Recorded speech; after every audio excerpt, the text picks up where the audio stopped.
घुसपैठ के मामले पर सुनवाई करते समय माननीय सुप्रीम कोर्ट ने एक बहुत ही महत्वपूर्ण बात कही है। माननीय सुप्रीम कोर्ट ने कहा है कि भारत कोई विश्व धर्मशाला नहीं है। हमारे यहाँ पहले ही 140 करोड़ से ज़्यादा जनसंख्या है। दुनिया की सबसे ज़्यादा जनसंख्या भारत में रह रही है। इसलिए भारत अब पूरी दुनिया के रिफ्यूजीज़ को लेने के लिए बाध्य नहीं है। मैं माननीय सुप्रीम कोर्ट के इस बयान का स्वागत करता हूँ।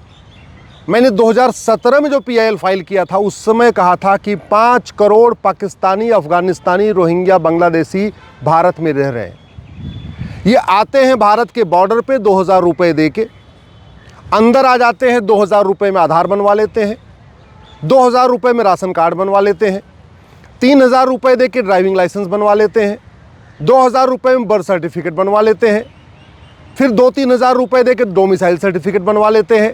और जब इनके पास 4-5 डॉक्यूमेंट इकट्ठा हो जाता है तो जो यहाँ पे नेता हैं, जिनको पार्षद का चुनाव लड़ना है या प्रधान का चुनाव लड़ना है या विधानसभा का चुनाव लड़ना है या लोकसभा का चुनाव लड़ना है, ऐसे वोटजीवी और नोटजीवी नेता पैसा लेके इन घुसपैठियों का वोटर ID में नाम जुड़वा देते हैं। इसलिए मैंने अपनी PIL में कहा है कि घुसपैठ राष्ट्र की सुरक्षा के लिए खतरा है, और जो राष्ट्र की सुरक्षा के लिए खतरा है उससे निपटने के लिए कानून है जिसको कहते हैं नेशनल सिक्योरिटी एक्ट। लेकिन पूरे देश में किसी भी राज्य सरकार में, किसी भी जिले में घुसपैठियों और उनके मददगारों पे NSA नहीं लगाया जा रहा, नेशनल सिक्योरिटी एक्ट नहीं लगाया जा रहा, जबकि घुसपैठ राष्ट्र की सुरक्षा के लिए खतरा है। लेकिन चूंकि इस कानून में लिखा नहीं है, इसलिए कोई भी किसी भी जिले की पुलिस घुसपैठियों और उनके मददगारों पे NSA नहीं लगा रही है। मैं माननीय सुप्रीम कोर्ट से मांग करता हूं कि वो देश के सभी DGP को, सभी चीफ सेक्रेटरी को डायरेक्शन दें कि जो घुसपैठ कर रहे हैं, जो घुसपैठियों की मदद कर रहे हैं, उनके ऊपर NSA लगाएं। घुसपैठ हमारी देश की एकता अखंडता के लिए खतरा है, और जो देश की एकता अखंडता के लिए खतरा होता है उससे निपटने के लिए हमारे पास एक कानून है, उसको कहते हैं UAPA। लेकिन इस कानून में कहीं लिखा ही नहीं है कि घुसपैठ भी हमारी देश की एकता अखंडता के लिए खतरा है।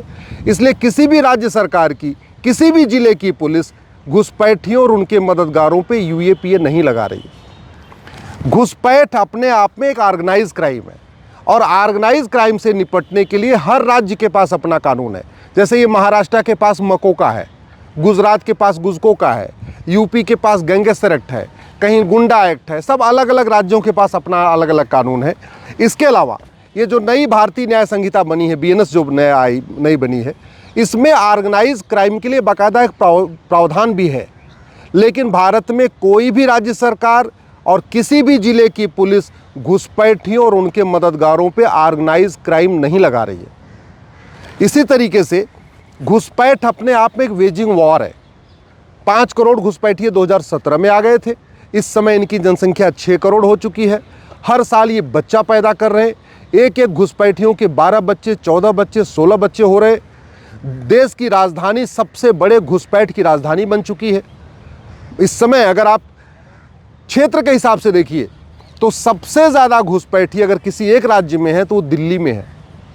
दुर्भाग्यवश चूंकि घुसपैठियों और उनके मददगारों पे न NSA लग रहा है, न UAPA लग रहा है, न वेजिंग वॉर लग रही है, न देशद्रोह लग रहा है, न गैंगस्टर एक्ट लग रहा है, इसलिए न घुसपैठियों के मन में खौफ है, न उनके मददगारों के मन में खौफ है।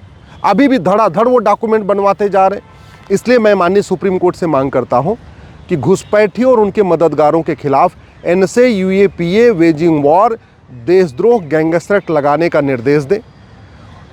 घुसपैठियों और उनके मददगारों की 100% प्रॉपर्टी जब्त करने का निर्देश दें, और घुसपैठियों और उनके मददगारों का narco polygraph brain mapping test करें। ऐसे तारीख पे तारीख चलती रहेगी, 10 साल 20 साल मुकदमा चलता रहेगा। इतना किसी के पास टाइम नहीं है कि वो कोर्ट में जाके 10 बार गवाही दे, थाने में जाके 10 बार गवाही दे। इसलिए मैं कहता हूँ ये जो कानून है ना, भारतीय साक्ष्य संहिता, इसमें बदलाव की ज़रूरत है। Narco polygraph brain mapping mandatory करने की ज़रूरत है। झूठी गवाही को गंभीर अपराध घोषित करने की जरूरत है। ये जो घुसपैठिए हैं ना, ये 20-20, 30-30 हज़ार रुपये में गवाह खरीद लेते हैं, और 20,000, 30,000 रुपये में 10 गवाह, 20 गवाह अपने पक्ष में खड़ा कर लेते हैं, और फिर पता चला इनके खिलाफ कोई गवाही देने नहीं आता, और बाद में सबूत के अभाव में छूट जाते हैं। पुलिस भी परेशान हो जाती है इनके खिलाफ गवाह इकट्ठा करने में। पुलिस भी परेशान है, गवाही देने वाले भी परेशान है। इसलिए अब समय आ चुका है, मैं माननीय सुप्रीम कोर्ट से निवेदन कर रहा हूँ, narco polygraph brain mapping mandatory करने के लिए अपनी शक्ति का उपयोग करें। संविधान ने माननीय सुप्रीम कोर्ट को बहुत शक्ति दिया है। सुप्रीम कोर्ट के पास इतनी शक्ति है कि वो राष्ट्रपति को भी कह सकते हैं 3 महीने के अंदर बिल पे सिग्नेचर करिए। सुप्रीम कोर्ट के पास इतनी शक्ति है कि वो वर्तमान कानूनों को ख़त्म भी कर सकते हैं, और जहां कानून नहीं है वहां अपने आर्टिकल 142 की शक्ति का उपयोग करके अपनी नई गाइडलाइन भी बना सकते हैं। अब मैं माननीय सुप्रीम कोर्ट से निवेदन कर रहा हूं कि घुसपैठियों और उनके मददगारों का narco polygraph brain mapping test करने के लिए सभी राज्य सरकारों को निर्देश दें, जिससे इनको जल्दी से जल्दी सजा दी जा सके। घुसपैठियों पे पूरे देश में एक समान कार्रवाई नहीं हो रही है।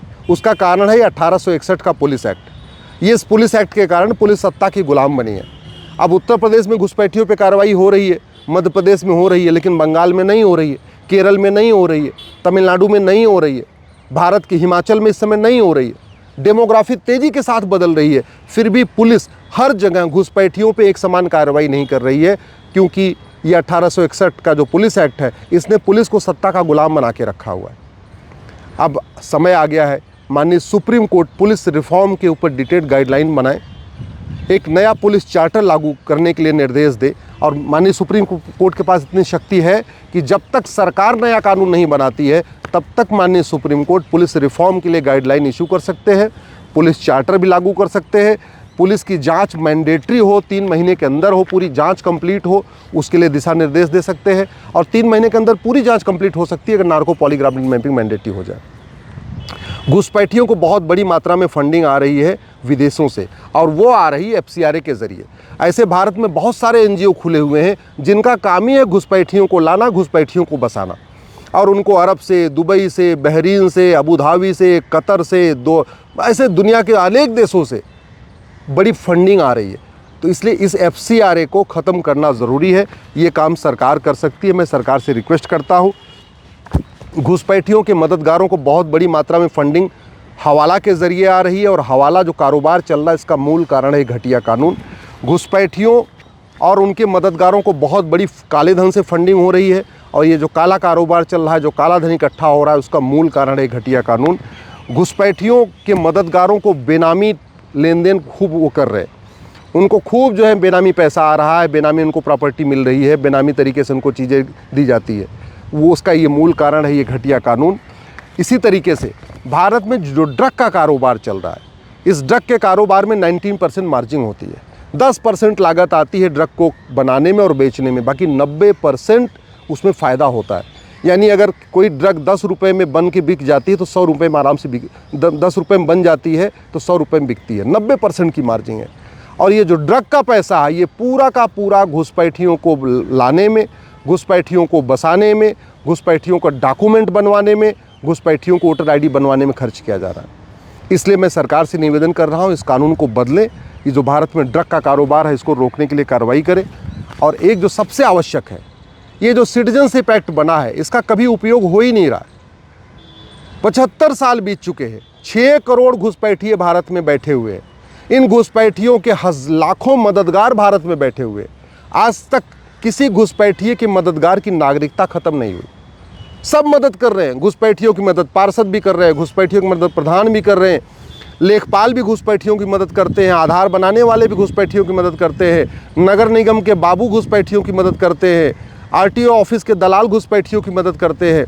लेकिन दुर्भाग्यवश जो लोग घुसपैठियों का आधार बनाते हैं, राशन कार्ड बनाते हैं, ड्राइविंग लाइसेंस बनाते हैं, बर्थ सर्टिफिकेट बनवाते हैं, वोटर ID बनाते हैं, जो भी इस तरीके के डॉक्यूमेंट बनाते हैं, उसमें किसी को भी आज तक ना आजीवन कारावास हुआ, ना आज तक किसी की प्रॉपर्टी जब्त हुई, ना किसी की नागरिकता खत्म हुई। मैं सरकार से निवेदन कर रहा हूँ, इस सिटीजनशिप एक्ट को बदलें, नया कानून बनाएं। नागरिकता लेने और नागरिकता देने के लिए अच्छी से ठीक से एक नया कानून होना चाहिए। ये कानून इतना घटिया है, पिछले 75 साल में लाखों लोगों को नागरिकता मिल गई भारत में, लेकिन किसी एक व्यक्ति की भी नागरिकता नहीं गई। ये कानून इतना सड़ा हुआ है। इसलिए अब समय आ चुका है, जब माननीय सुप्रीम कोर्ट ने भी कह दिया है कि भारत धर्मशाला नहीं है, सरकार भी कह रही है भारत धर्मशाला नहीं है, लेकिन केवल इतना कहना पर्याप्त नहीं है। इतने कहने से घुसपैठिए नहीं भागेंगे, और NRC करने से 6 करोड़ लोगों को ढूंढ पाना बहुत मुश्किल है। तरीका यही है 10-20 घुसपैठियों को हर जिले में पकड़ा जाए, उनका narco polygraph brain mapping test किया जाए और घुसपैठियों के मददगारों पे 5 धारा लगाई जाए, एनएसए लगाया जाए, यूएपीए लगाया जाए, वेजिंग वॉर लगाया जाए, देशद्रोह लगाया जाए, गैंगस्टर एक्ट लगाया जाए। ये 5 धारा लगा के जेल में डाला जाए। मैं गारंटी के साथ कहता हूँ सारे घुसपैठी अपने आप भाग जाएंगे, एनआरसी की ज़रूरत ही नहीं पड़ेगी।